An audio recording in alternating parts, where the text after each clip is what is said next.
Hello? Yo. What up? Nothing. What's going on? Nada. Hi, Jason. Hey, how you guys doing? What up?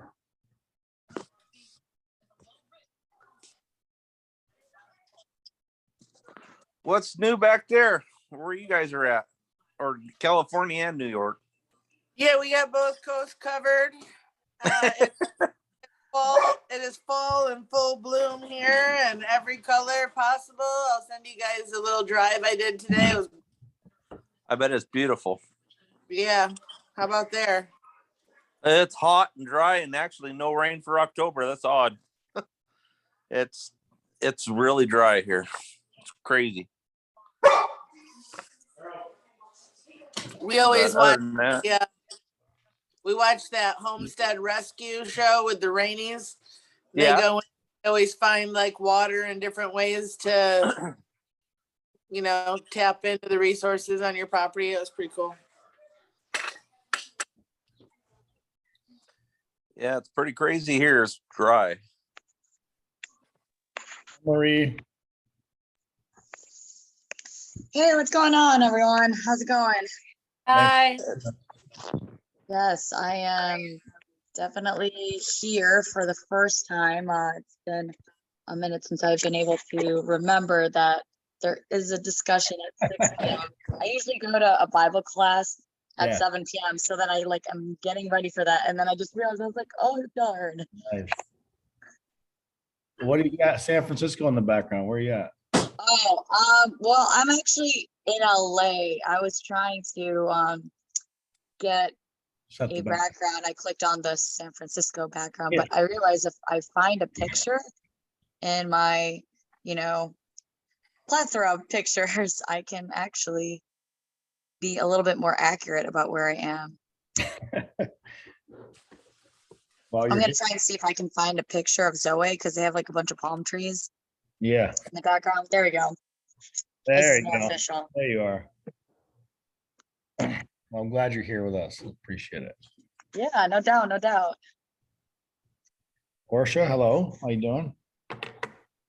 I'm good. How are you, Michael? Wonderful. Hi, Jason.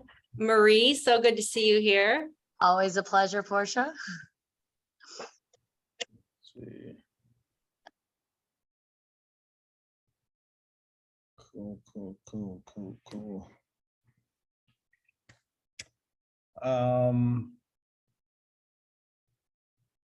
Yeah, everybody kind of, most people saw the message, but I want to keep Lauren, family and friends in our prayers. I know that they're not, everybody kind of made it out unscathed, but that was a pretty serious accident. They all got in. Just hope that nothing comes out of it horribly. It seemed to be all okay, but she's not going to be with us tonight, obviously.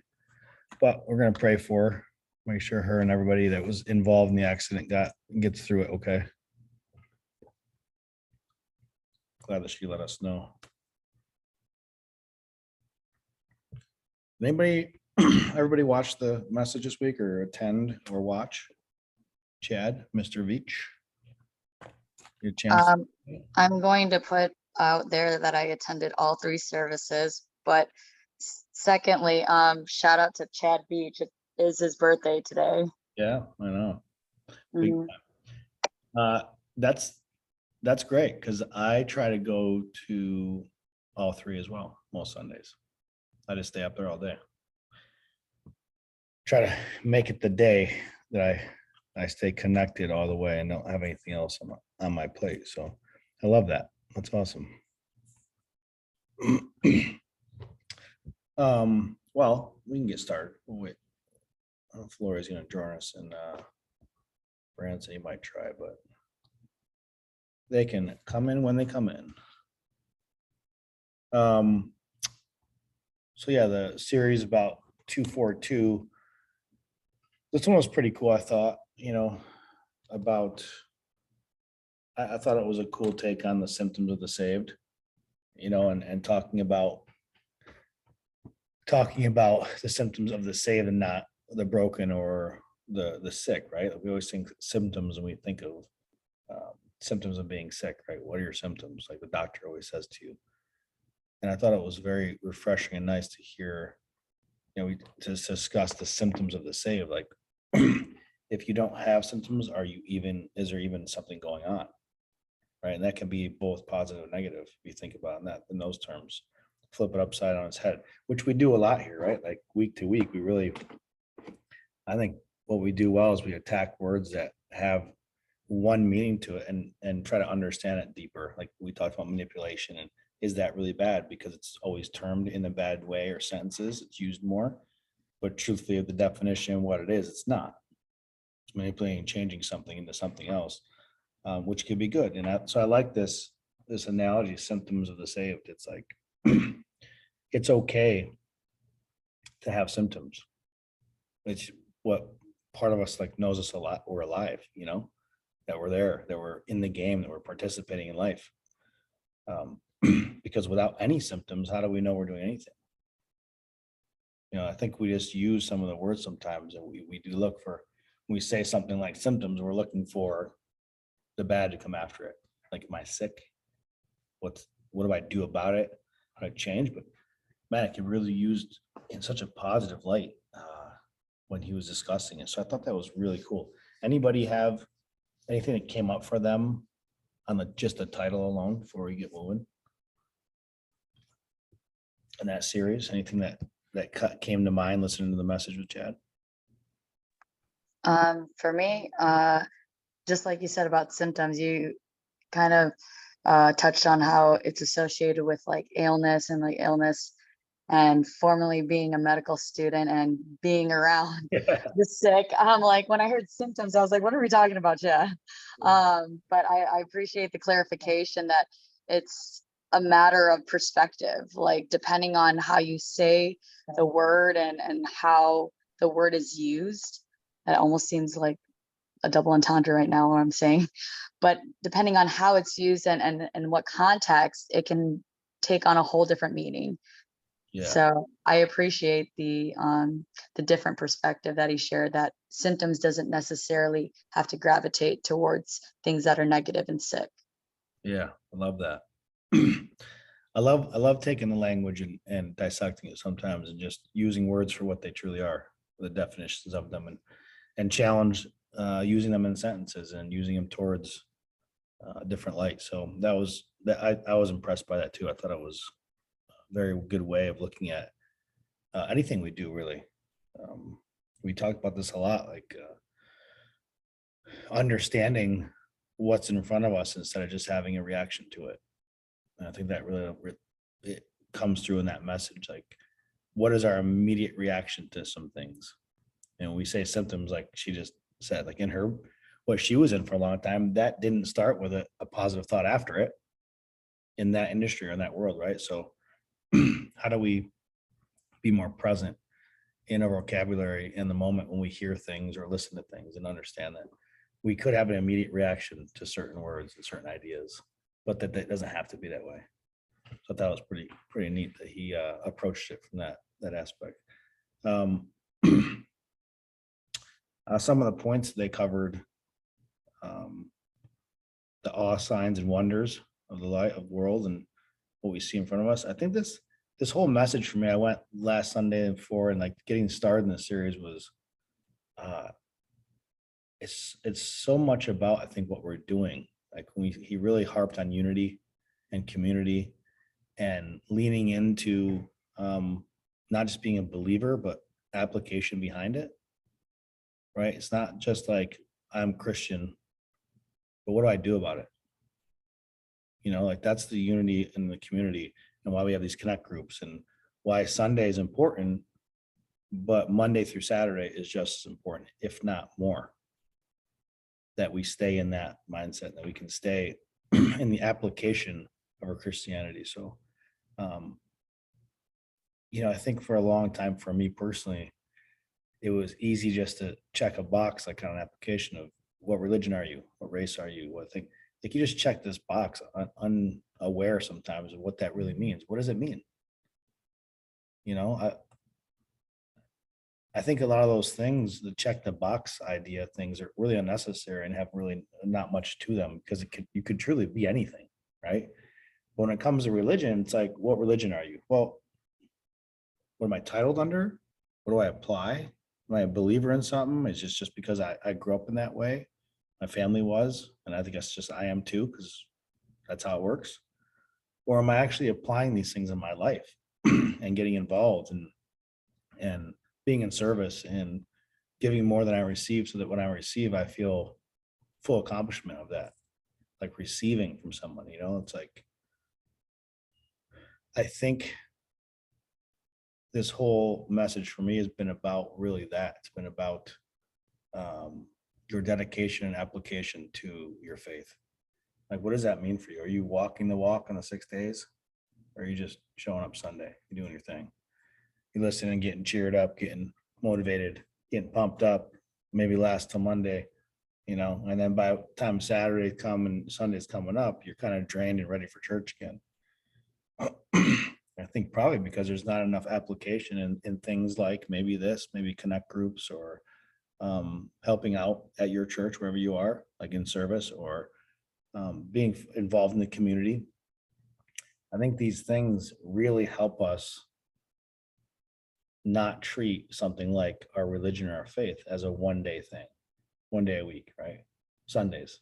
That's at least how I grew up. It was like Sunday is church. And it's like we start over again. Monday is fresh. We get to start over. Like Sunday, go, sorry I sinned, blah, blah, get out of church and you have a fresh week of sin ahead of you or whatever that means.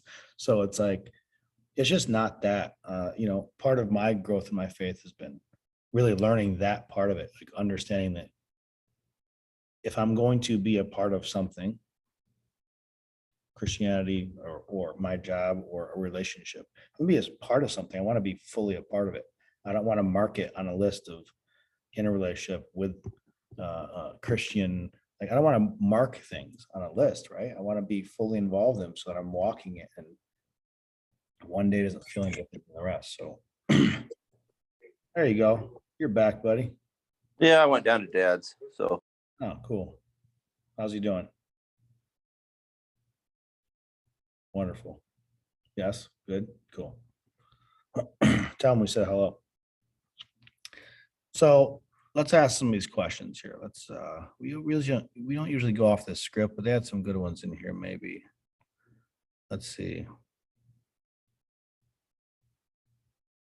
Oh man, this is good. It's not really a question. It is a question, but I'm gonna just go off it. When he was discussing about being in awe of God, right? Like constantly being in awe of him and using that mentality of, and like one, obviously you heard his passion grow, right? Like when he was talking, like he was getting lit up and getting louder and really getting after, because he didn't want to be just a believer in God. He wanted to be in awe of him constantly and to be in service to him. And I thought that was such a powerful moment, one of just the service, but what a great idea for using vocabulary again, words, right? Like to be in awe of your passion.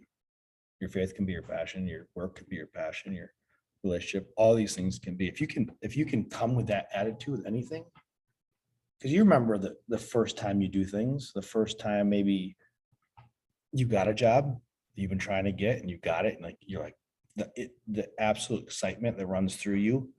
Can you imagine if we can keep that stuff for a long period of time? Keep that vibrant glow we had, that fire in our bellies, that awe of something that we thought maybe we could have never obtained, or maybe weren't worth it, or maybe we couldn't get it, or it was out of our reach. And then we have it and it's like, wow. Like, wow. If you can add that to like the everyday application again, right? It's like, it's not Sunday, it's Monday, Tuesday, Wednesday, Thursday, Friday, Saturday, Sunday. If we can act more like that about the things we do, how much fun would we be having? Like just fired up about things all the time. We wouldn't give room for complaint. We wouldn't get room for downtime and ego, especially ego usually comes in. It's like that one job you thought you'd never have, and it's the best thing in your life. 3 years turns into like, oh, I cannot stand my job. It's like they don't treat me well. it starts to become that very quickly if we don't pay attention to what's in front of us every moment. Like if we're not practicing the awe, if we're not being involved in being application of our belief system. You know, this is what was all coming up for me when I was listening to the message. It was like, man, I've just tracked my life and understood when I get bored with something or career change or company or anything that where and started tracking and going, yeah, it's just because I stopped getting that. You know, and I don't want to lose that with my relationship with my faith ever. And I have plenty of times. I think, man, if I can practice more often than just waiting for Sunday to allow me to practice, to allow me to be in his presence, to allow me to be involved. If I stop waiting for Sunday and I just live my life every day like it, because I love Sundays. Love them. Go up there. I'll spend the whole day there for real. Like be up there first thing in the morning. I'll spend there. I won't leave there until 8:30 at night. And I live an hour away. So, you know, it's a feeling you get. It's like, man, can I have that every day? And I don't think it's not like oh, well, that's because it's the environment and this. No, it's just how we look at things. It's our perspective. It's like the word symptoms. You know, we can choose to look at it, something the way we look at it and just accept that only, or we can choose to look at everything with full color. Right. And faith's a big one. Like look at it as any time is service time. You can be in your living room, you can be in your car, you can in the shower singing, you know, or church. It can be all of that feeling if it puts you in awe, right? I think that's such a great idea around that. It's such and obviously, you know, with him, like talking through it, you can feel him going through that emotion, not just talking about it, right? That's the emotion. Like if you can visually watch somebody talk about something like I'm in awe of God, but you can actually feel it coming off them because it's a true statement. It's actually how he feels. It's powerful. It's like, we want to be like that, right? I want to have that relationship. I want to feel in awe of this relationship we have with God. All the things that he does for us, that he makes way for us at every given moment. With Lauren, you know, terrible thing. She got in an accident, but holy cow, like everybody was okay. Both cars, all the people, everybody's okay. Like that's not something we should just, okay, we're okay, let's move on. Like be in the moment. Like God is good, God is great. Like there's things that we need to keep our eyes open to. And he touched a little bit on, you know, we get tied up in, we don't get what we want when we want it. You know, we always talk about this on our weekly chats, right? Like we don't get what we want when we want it. So we get let down by our own ridiculous expectations, right? We set expectations of what we think we want or need or deserve. And they're usually ridiculous because it's not what we really need. And then when we fall short of them, we're very upset about the failure of that. And it's because it's not God's plan. It's not a failure. It's because not his plan for you. You're just not paying attention. Right? We want what we want. We get caught up sometimes and forget what we're doing here. And when we give with wanting nothing back, man, it's so abundant what comes back.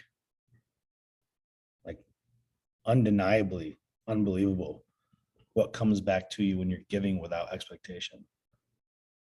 And that's in any way, like money, it doesn't matter if it's money or whatever you have to give, whatever your gift is. I've had a lot of people, you know, in my life, especially because I surrounded myself with people like this. This is my doing. But I've had a lot of people in my life, you know, always give me the excuses. Why don't you want to go to church Sunday? No, why not? Like, well, I'm not ready, or I don't have a good relationship with God, or I'd burn in there if I touched it, you know, I'd be smoking if I walked in there, all the crap you hear. And it's really just what they think that looks like to them, because they don't know yet that doesn't matter what they do, it's being seen already. You can't hide it. It's already being seen, and he still loves you. You know, you can't be ready for it. You gotta jump into it. And man, I don't want to have an excuse for anything ever again. You know, it's easier said than done, but truthfully, I don't want to ever have an excuse for anything. I want to be able to articulate my vocabulary and change it in the way that best benefits me to live the life I want to live all the days of the week, not one. You know, man, Chad leads into the unity and the community and the things, you know, it's just, it really is that. I mean, you were there all day Sunday. I mean, you get a sense of when you have a group and a community around you that has like-minded thoughts about what is going on and what they want for their life and their relationship with God. And you have a support system of people on the same wavelength as you and sharing that same energy. There's a different, it hits completely different. It's just a undeniable vibration between humans that is connection. And that's truly what it is. Like, get involved, right? Watching it online is great. I did it for whatever, a year and a half when I was in Scottsdale and in New York, and I couldn't be in LA. But man, being involved, being there, being amongst people and feeling the energy amongst people about the community and the unity and the feeling as one, you feel like invincible. You feel stronger than you might even think you are, because you got people that have your back truly. You got people looking over your shoulder. You got people literally looking out for best interest. And it's nice when you have a group of people in your life surrounding you that just are like, yeah, got you. You know, and that's what we've built here. But I guess what I'm getting at is I think it's important to get involved. Like, we all meet here because we're from everywhere. I mean, it's New York and North Carolina and Northern California and Portland and Seattle and Arizona and Phoenix and here in LA. And we do this because that's what we have to do to see each other like this, right? But I do think it's massively important to find somewhere local that you can also attend. It's not going to be ZOE per se, but find somewhere local that you can be involved with the community of people like this, that you're in the presence of, because it's so important. It makes you feel, it changes your molecules in your body.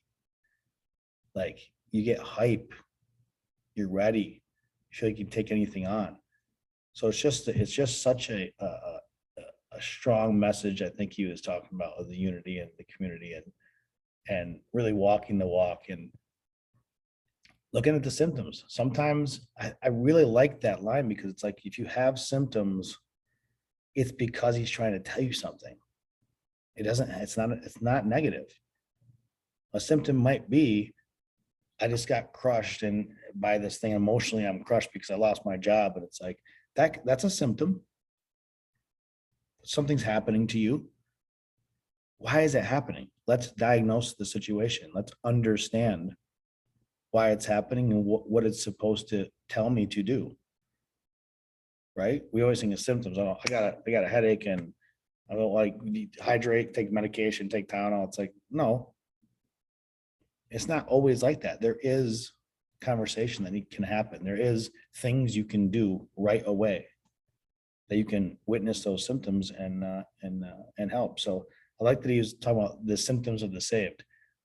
You look at, I saw something the other day, this guy posted, I can't remember who sent it to me. I thought it was one of you guys, but it was, man, I don't know who sent it to me. Anyway, it was on Instagram or TikTok or something. And it's this guy trying to get the point across of, he went through like all the names in the Bible and was like, oh, this guy cheated on his wife.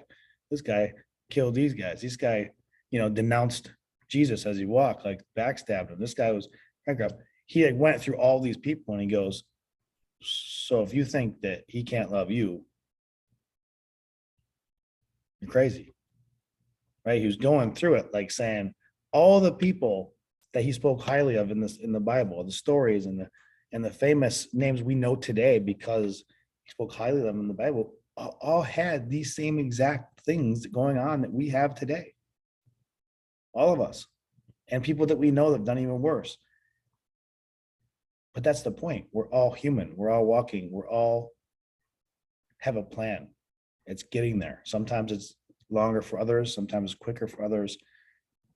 The point is, you got to keep applying yourself. You got to keep showing up for it. You can't go on Sunday and say, I'm sorry for my sins and do your Hail Marys and Our Fathers and start over. It just doesn't. That's not what it is. It's not supposed to be that. It's not supposed to be a guilt trip. It's not supposed to be you have sinned, so you're bad and come back to being good. It's not supposed to have that message to it. It's supposed to say, hey, so are we.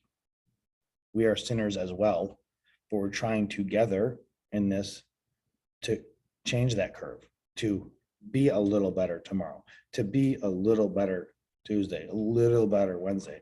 Not, I sin like this, I can never do this again.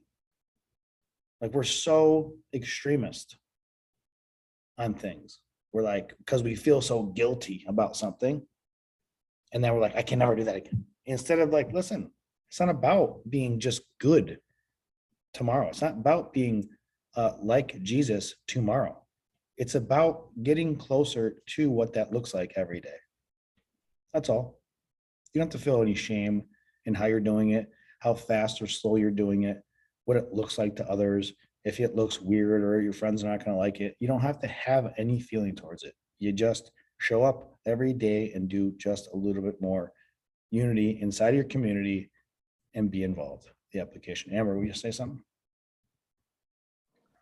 I'm loving listening to you. I wanted to just say, like, what was coming up for me was that, in Shakespearean and all throughout, like, the history of the stories of the world, whether through the Bible or any story ever been told about anything, when we witness something as a collective, when many of us witness something and we are forever moved, that's a much greater event than kind of what separates us on earth is when we each individually experience something without witness.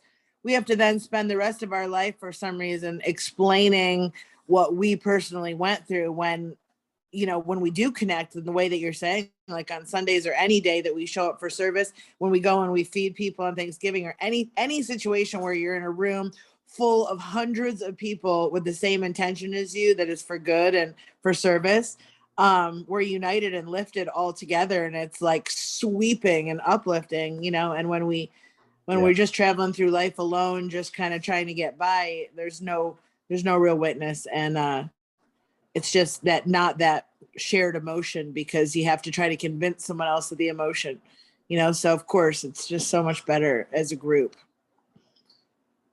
Yeah, I agree. I mean, it's just, it's always like that. I think probably the only time anybody can jokingly say, oh, I don't like people is like, everybody has this is another one. I think we changed the vocabulary on. It's like, how many people joke about the holidays are coming up? And it's like, oh, I can't spend 20 minutes with my family. Like, I hope this one's fast this year. It's like, we always get this idea because it becomes similar to a collective idea of what we think something means. And truly, when we walk into something with a new idea, you can see it completely different tomorrow. That's the beauty of us. Like, our eyes will see something over and over and over and over and over every single day of our lives. It'll start to get used to that, and it won't be enamorment. It won't matter anymore if it's 55-inch screen TV, and I'm used to it. And I don't remember when it was 8 inches, because I'm not constantly remembering it today. I'm not looking at it going, God, I'm so grateful I have this TV. Like, I remember when I had 2-inch TV, couldn't barely see it. We don't do that. We get very comfortable in what we think is ours in this world, and we forget to spend some time and just go, holy cow, like, how great do I have it? How amazing is my life? How abundant is what I have at my fingertips? But because we set such crazy expectations and unrealistic ideas of what we think we deserve and believe that we need or want, man, we get confused sometimes, and it takes something pretty serious to happen most of the time for us to wake up to it. And that sucks. And death is a big one.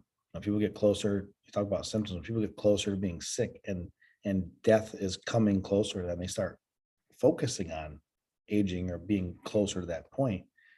They start to have massive realization. They start looking at things different. The visual, the same eyeballs they've had forever.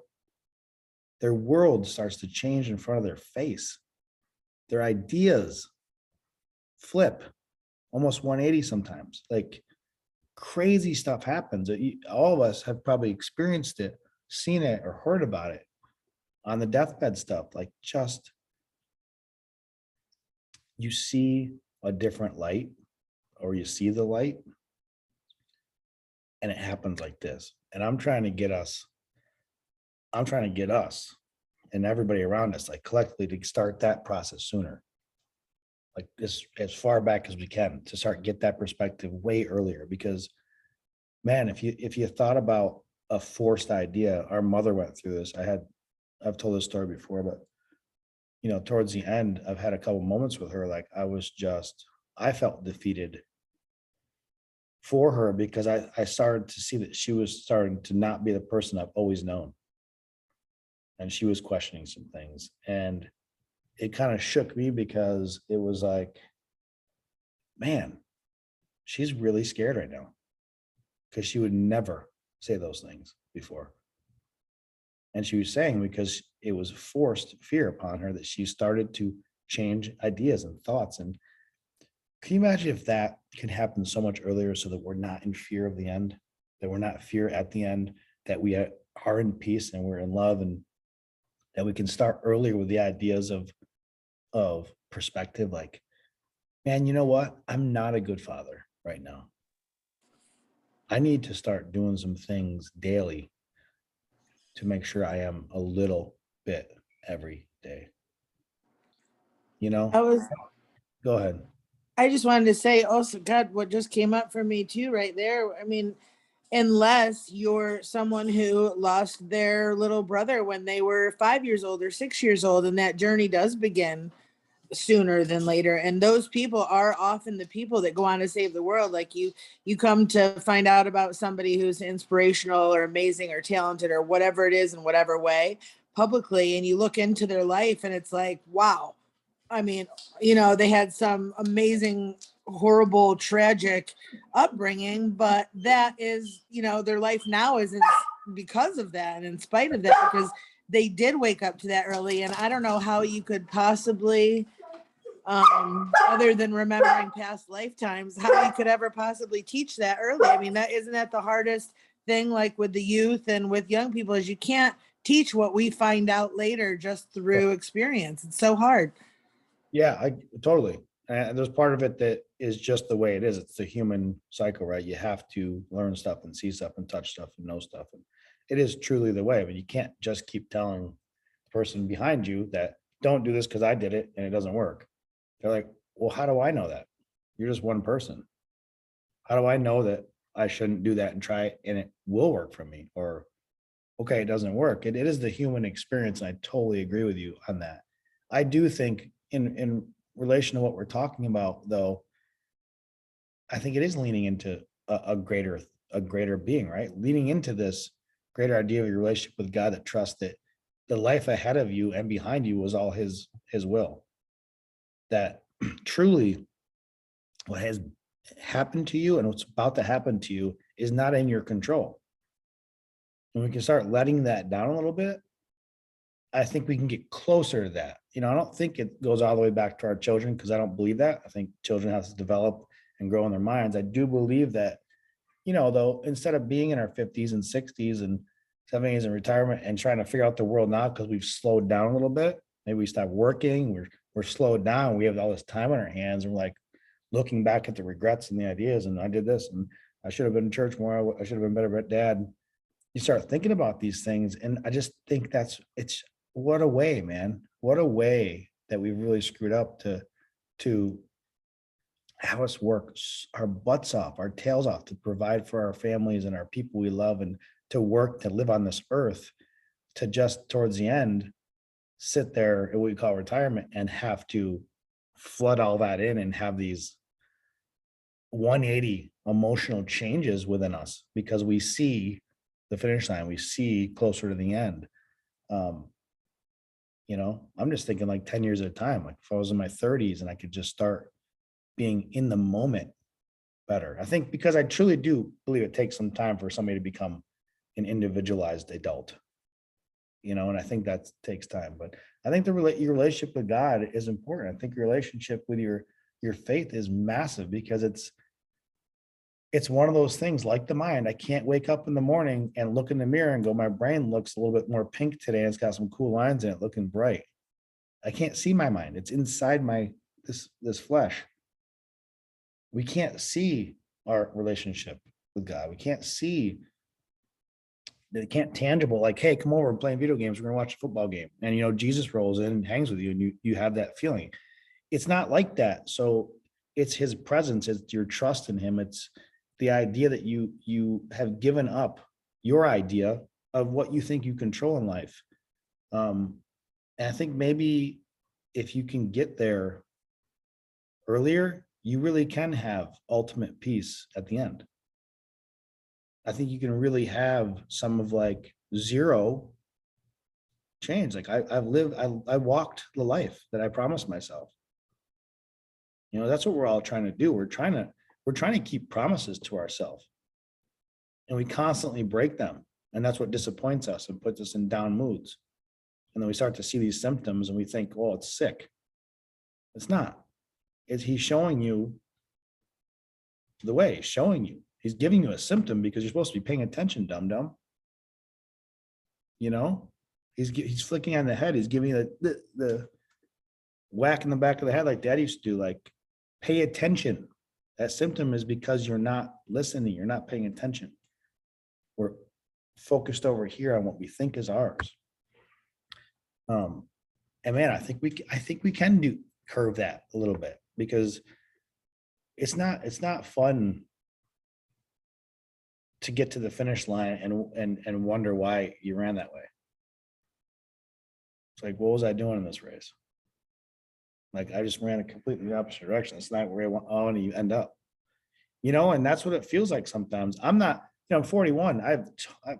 I'm not through halftime of my life in my mind, but I've already gone through small sections of like the finish line of what I thought my life was doing, and I got to the end of it and gone, what is this? That's not what I wanted. But I was in full control of where I was going to get what I wanted. Right. So I think we just get caught up. And I think if we pay attention more, we slow down and we stay present in what we're doing here and why we're doing it, our relationship with God, trusting him, giving it to God, like for real, giving it to him. There's nothing you can do that's going to offend him or upset him that he would change his love for you. It doesn't happen that way. It's you can't do it. And that's that the Bible is about. It's telling you stories about the hurt and the sin and all the backstabbing and all these people did horrible things. There's so many people in that book that did horrible things. And the point of him walking and showing them was that it's still okay. It's the human experience, part of the human experience. There's a bigger idea and a bigger plan behind it. Marie, speak on it.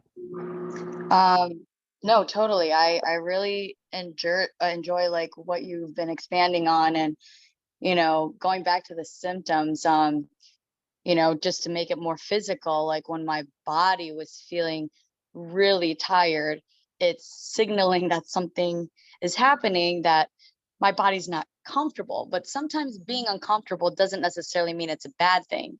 It's just something to recognize, and it gives you an opportunity.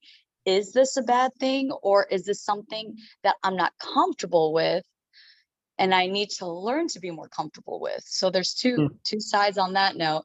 But the uncomfortableness that I was experiencing yesterday was the fact of I had a lack of sleep, and that challenged my body, and it was very taxing, but very enlightening to actually endure and sit through 3 services on minimal sleep and still feel refreshed by the word. And I just know that, surrendering to God, that amidst my own personal and unintentional trial of enduring a lack of sleep, I still was able to take home a great message that Chad shared at each of the services. And something that I also, learned today after being in a different Bible class, what came out of Ecclesiastes chapter 2, verse 26, which says, God gives wisdom, knowledge, and joy to those who please him. But if a sinner becomes wealthy, God takes wealth away and gives it to those who please him. And this too is meaningless, like chasing the wind. Mm. And from what we were talking and gathering is that what does God give to those who please him or who please the Lord? He gives them wisdom, he gives them knowledge, and in turn, he ends up giving them joy. And what does he give to the sinner? And it's like, initially I thought, I was like, well, he doesn't give anything. He ends up taking things away. But in order to take away wealth from a sinner has to collect and gather that wealth. And because the sinner is gathering and collecting all this wealth, and then God takes that wealth away from that sinner, it poses the idea that a sinner here on earth is left of a task of collecting and gathering. And that is not the life that the Lord wants us to live. Mm. God wants us to live fulfilling and loving lives. And there's nothing that's in that description of a sinner. And so I just thought I would share that because it just goes to show how much walking in faith and being able to seek out wisdom and knowledge doesn't necessarily mean, learn a trade and like perfect it. Knowledge can also in turn, obviously turning into the word and seeking out God's knowledge and seeking out his truth. And in turn, it could lead to, developing those spiritual gifts and talents that God has gifted each and every one of us. Yeah, that's wonderful. I love that perspective. It's an interesting way of looking at it. I mean, everybody does have a job in this world, right? That's funny that you say it like that, like collecting, like the collectors. It's almost like the Robin Hood theory of redistribution of wealth on his timing. That's pretty interesting take on it. I like that. Thanks for sharing that. Yeah, absolutely. I like that Robin Hood reference because I find myself thinking about that. I was like, am I stealing or am I robbing the wealthy who are living sinful lives and just redirecting the wealth to those who please the Lord? Yeah. And truthfully, right? I think to that point too, you see a lot of people, or at least I've had quite a few friends that have used their wealth to define their faith. And truly they were not applying, they weren't application based. They weren't even true believers. It was more of a, if I do this, then that. I have the means, so I'm going to donate much money to my church, but I'm not really involved in it. I don't go to church. I don't really walk the line. I don't walk in that. And I feel like we get that sometimes, and I think that comes out of guilt. But I like the idea of they're collector and gatherers for the bigger cause. Maybe that's what the point is of the ultimate sinner is. They're out there sinning and they're taking longer to come back to the truth. But while they're doing it, they're out there collecting, and then we just get to redistribute that wealth once God's ready to take away to the pleaser. So it's a really good way of looking at it. It reminds me, it just brings up for me a situation I just happened this weekend. I played in this golf tournament with a good friend of mine, and he works for a company called Link Soul. And their whole premise to this company is literally things are happening, and it's not meant, it's the plan of the human experience and the timing of things. And if if you're in a restaurant and you see your friends and you pull up a table and these guys leave and you guys sit with them and then you have time with them, it's like all that. Oh, and you happen to play with this guy earlier, you just met him and now you saw him at the restaurant and you're eating dinner. That whole system of community and what people would call coincidence, they call link soul. They call the soul that are linking everywhere and the ideas of this. And it's such a great concept. I love the guys and the way their energy is because they really do believe in what that means. And it's so funny because we're joking about it, but we played with these guys all day, first time I ever met them.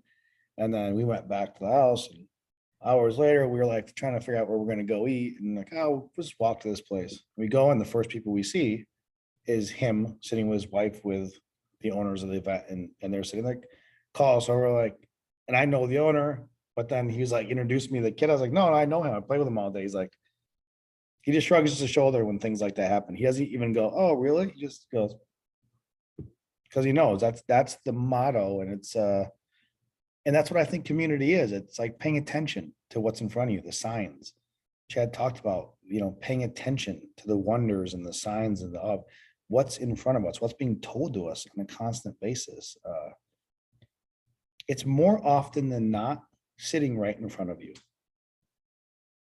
Everything you've ever thought about, everything you dreamed about, everything you wished and hoped about, you wanted for yourself, wanted for somebody else, wished upon, all of it you've ever had in your mind ever is truly been right in front of you.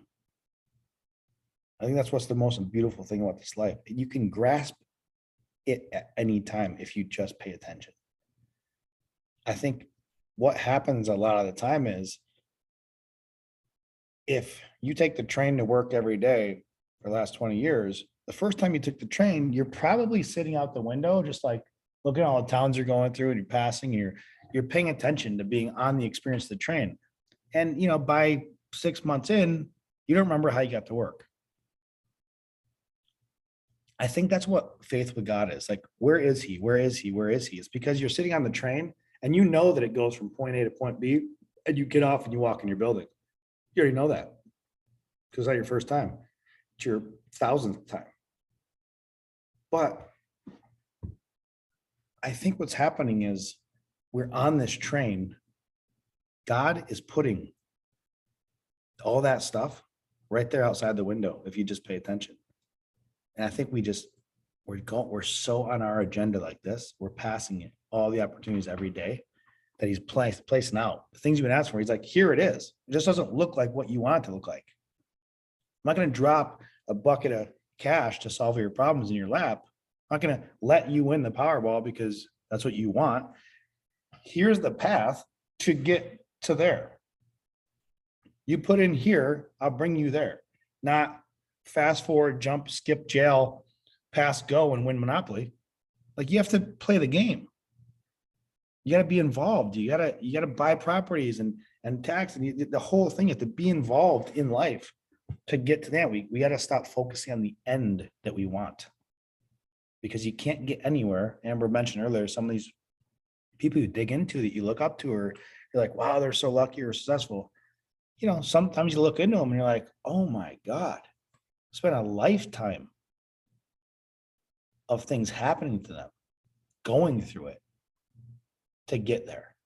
But we celebrate only the victory. We're so focused on the victory and what that means and looks like as a visual. We're so focused on what it might feel like to be up there, but we don't want to do everything it takes to get up there. We just want to get helicopter drop to the top. And I think if we just keep our eyes open, truthfully, it's right in front of us. The answers that you want in your life are always standing right there. Talk to God more often. It's so funny. I said this last time. It's so funny when he was saying, like, you can't say I'm not ready, or I'm not ready to talk to God, or I'm not, like, everything you talk about to yourself is already being heard. You're not keeping secrets from anybody.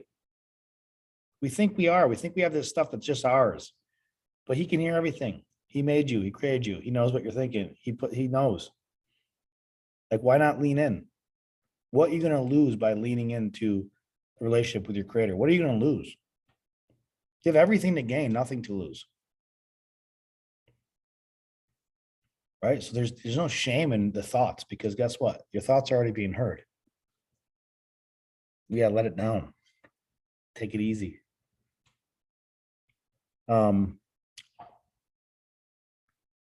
Yeah, symptoms of the saved.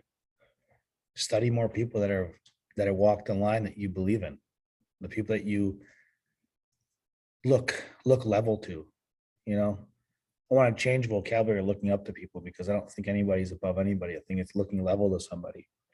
Because if you can find somebody you can look level to, that means they understand what the heck you're talking about, and you understand them, and you're having a conversation that grows you together, that moves you up a level together, It's not, I look up to this person, I hope I can get what they have one day or get to them, or that's when you set the false expectation. That's when we set these ridiculous ideas of what we think people are. When if you had the chance or the opportunity to sit in a room with anybody you thought was unbelievable, like just you and them, no camp, just chilling, and you had a night of it, that you would have so much more connections in it as a human that you possibly even imagined. And there is nobody above you.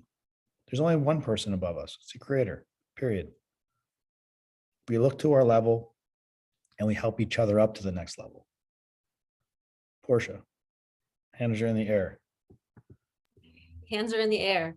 I just wanted to say that I think like when I think of 242 life, I think of present moment life, like to be in this present moment only, and because that's what I think of when I hear awe, right? Like I think we're actually so present that we see what is going on. We're not focused on the past, and we're not looking to see where we're going, right? And I also think that Chad had said, look for evidence of his presence. And so I always think that like too, whenever we're trying to reprogram our subconscious mind, a great way to help us in that is to look for evidence of that, of what we already desire, to keep reinforcing to ourselves that it's actually possible. It's actually still, it's true. Like he talked about, there's miracles, and I believe that there are miracles around us all day, every day that are happening. And so just to keep that reminds me to always come back to that present moment of the signs and the wonders. What is God doing? He is doing in this present moment, and just the opportunities that are always available to us at all times. Yeah, 100%. Yeah, I love that.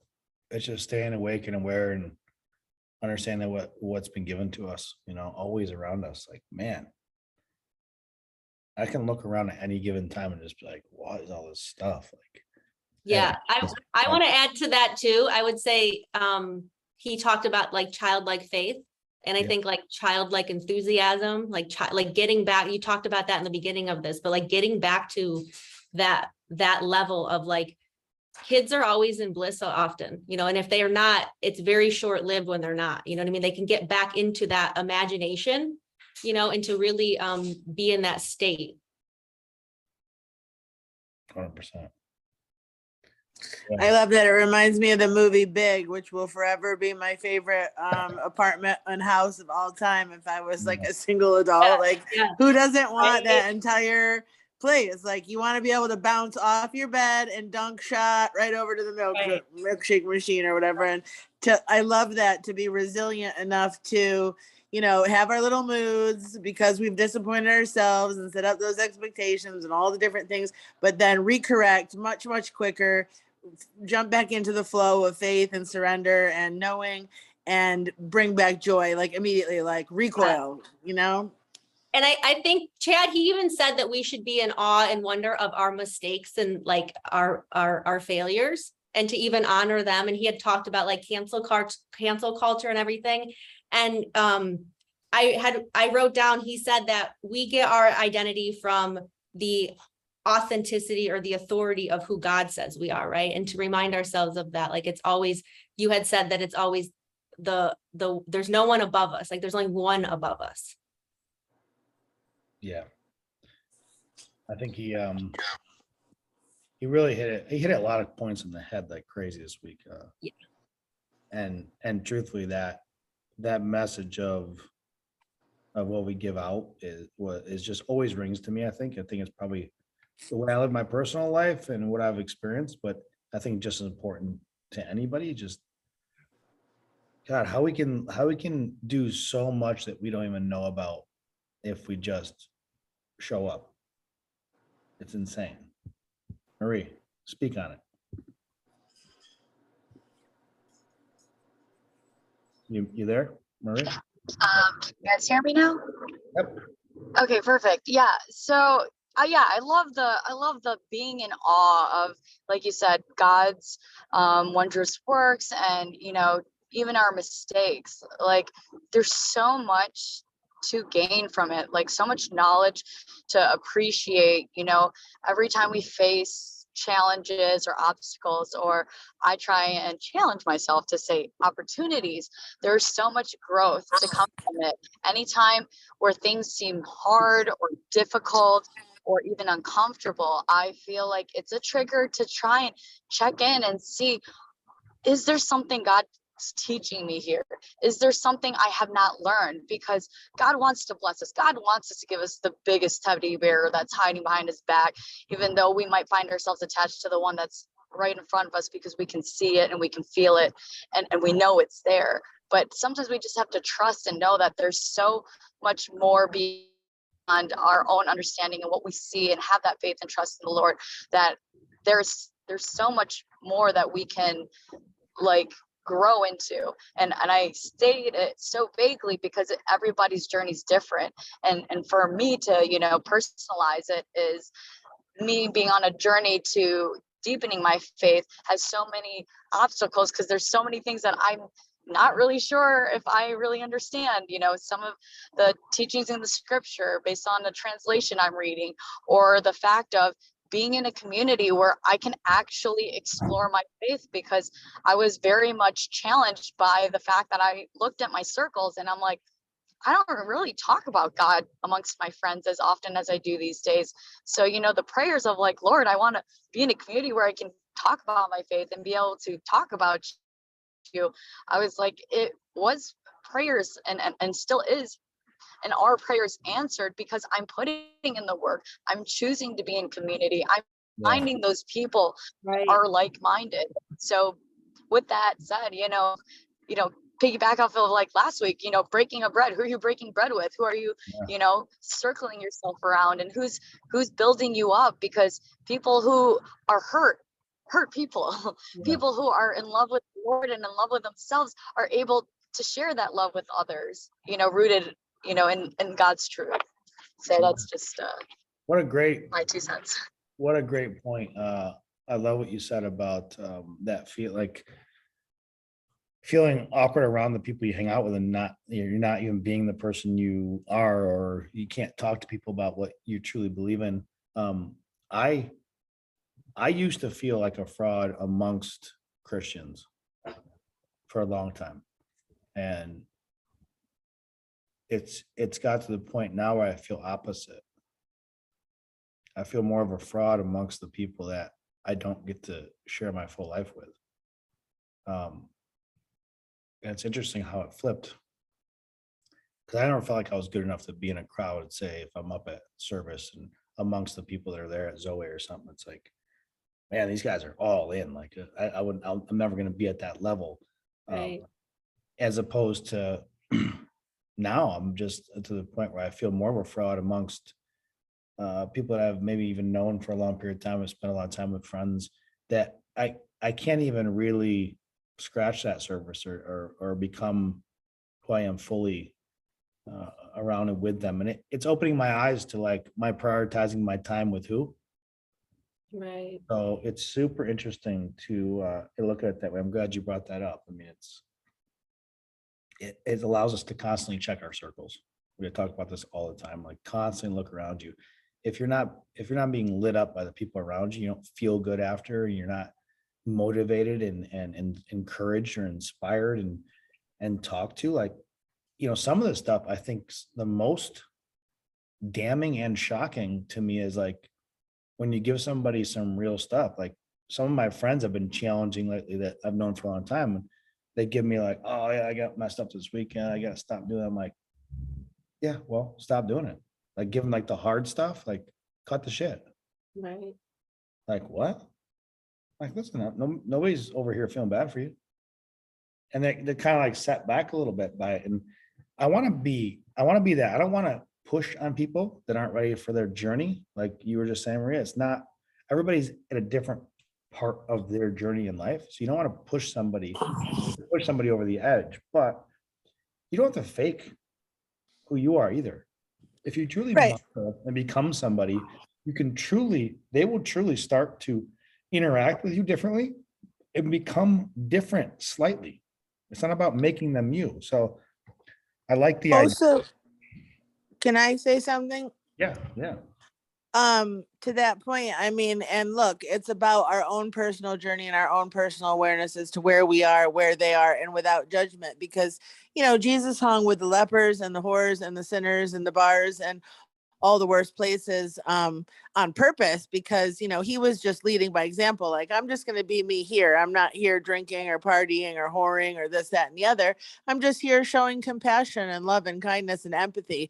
And, you know, a lot of those people weren't ready on their journey that met Jesus at a moment, but maybe, you know, that prepared them for their readiness later on down the road.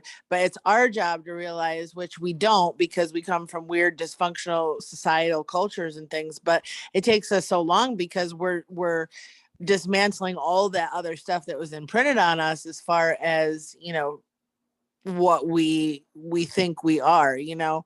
When we attract in narcissists and abusers and users and addicts and all those kinds of people, and we have empathy for them and we try to fix them or love them and have an expectation for them to change, that's not why we're attracting them in. We're just attracting them in solely to be a model of light and a different way and a different route, and that it's possible and someone believes in them in this lifetime, but not to actually change them. And then knowing what we can change, and then raising our circle and checking our circle to know, like you said, where we're all leveling up together. And it's, unfortunately, it is two separate groups here on earth right now in that way. But knowing the difference is, I think, at least the gift. Yeah, impact is important. Yeah. That I've decided, because it's my decision, it's our decision, when we change our life, that I've decided to make a change in my life, it's always stemmed from an interaction with somebody else. Not that them telling me, oh, cut that out, you gotta be a different person. I'm talking about like I witnessed it, or I heard it in the way I needed to hear it. God, yeah. And I can relate almost all my major change in my life to a conversation or an experience with a human, or witnessing somebody do something that inspired me, or something. So I think it is mass. I think it's exactly right. It's not about, you don't have to be the extremist where like all your friends go out and drink and you still love your friends and you care about them, but you're not going to do that anymore because I quit drinking. Well, how about just have the strength to not drink and still be there and support and show them that there is a different version of hanging out with your friends and still having a good time and not getting drunk or high or hammered, that you can be in those environments and still be, because you want to be out or social, that you can do things. So it is showing without telling. Like, I quit drinking, so do you. That's not how you do it. You don't have to be like me. You have to walk the line on me. You have to catch up with me or run at my speed. Just if you have any commitment to this relationship, if you have any trust in our friendship and what we've done together in this lifetime, that you just watch me. And if I'm doing my changes, if I'm living my life, and I'm one step in front of the other every single day trying to live better, that the people around me will just see it. And whatever it takes on their timeline will help them do. And you're 100% right. We can't have an expectation. We can't bring somebody to church and just be like, dude, come here every Sunday with me. You have to. It'll help you. That's not how church is. Like, they want to have to sit in there and raise their hand and want to be saved and be like, I'm here now for me, not for you. I don't want you to be like, oh, you like me better because I came to church with you. You like me better because you quit drinking with me. You like, no, personal experience. Marie. Great example, because I actually am living proof of that example. Wow. I have a friend who struggled with drinking and struggled to have, we'll even call it a healthy relationship with drinking, that I got to witness the change, the evolution of their ways of what it was like before, and actually even witnessing them be at an event and mindfully choosing to not drink, and I Right. get to relate with them and see. I was like, how does it feel? And I know they felt challenged and said it felt different and obviously something uncomfortable because they're not used to it.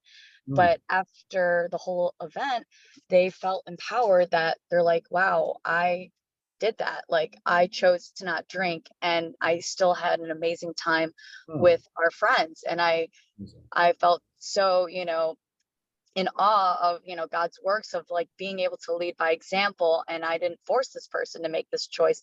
They made it on their own. And I was there with them to at least support them on their journey.